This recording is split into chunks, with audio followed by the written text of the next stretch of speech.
Paano ko nga ba nagawa itong immortal na Digi? Nasabihan pa ako ng cheater dito. Hindi kasi ako nababawasan. Kahit nasa tore ako, hindi ako inaatake. May nagtag lang din sa akin sa video na to, kung saan kahit tore hindi inaatake yung Digi. Ang daming nagtatanong kung ito daw ba ay bug or cheat. Kaya naman, bibigyan natin ng kasagutan. Aalamin natin kung ito ba ay isang uri ng cheat or bug. Pero syempre, bagong lahat, kung di ka pa nakafollow sa ating page, baka naman. So ilang araw ko din talagang inisip kung paano ito nangyayari. Sinubukan ko na talaga sa practice mode, pero lahat ng ginawa ko ay hindi talaga gumana. At kapag naka-god mode ka naman dito kay Digi, aatakihin ka pa rin ng tore. Doon kasi sa video, kahit tore, hindi siya inaatake. Kaya naman matapos ang aking pagre-research, napag-alaman ko kung paano ito gawin. So pumunta ka lang sa Creators Camp, i-click ang Classic, tapos sa Hero Selection, i-click mo ang Enable Hyperblend. Oo, ang video na napanood natin ay sa Creators Camp lamang. Pero isang uri pa rin ito ng bug sa Hyperblend. Huwag mo din kalimutang bawasan ang spawn time. So ayan, basta ikaw ay naka-Hyperblend, piliin mo lang si Digi kasi may bug sa kanya dito. Tapos pumili ka ng kahit anong skill na gusto mo. Kapag Hyperblend kasi, meron kang isang additional na skill. So dito, kahit ano na yung pipiliin ko, gagana pa rin ang bug. So pipili lang ako dito, yung nasa taas yung aking kinlik. So umpisa, maaatake ka pa ng kalaban.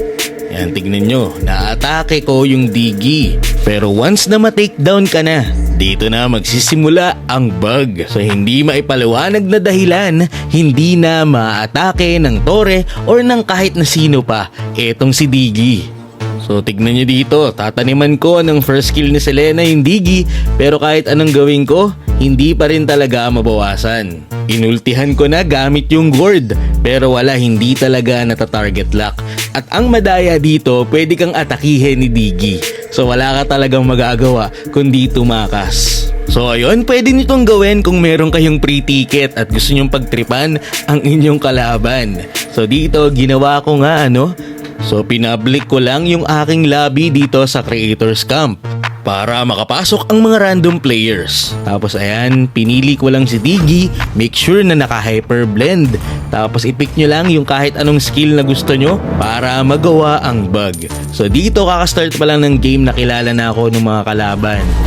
So dumire-diretso agad ako dito para ako ay ma-takedown.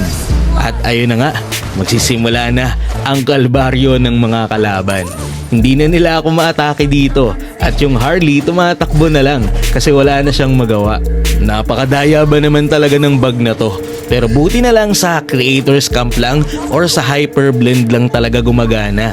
Kasi kung sa totoong game to, talagang mababan na talaga si Digi for sure. Make sure lang na kapag ginawa nyo itong bug na to, bago kayo ma-takedown ng unang beses, malagyan nyo muna ang inyong skill 1. Kapag kasi hindi nyo nilagyan ang inyong skill 1, hindi nyo na ito magagamit. Tignan nyo dito, yung first skill ko ay yung sa buhay na Digi.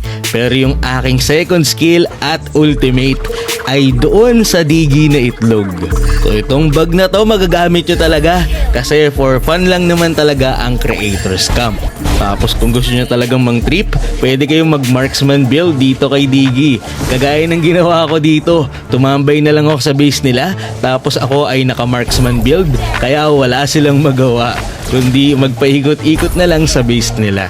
So yun, hindi ito isang uri ng cheat, pero ito ay isang bug sa Creators Camp, sa Hyperblend. Maraming salamat sa panonood, and to God be the glory.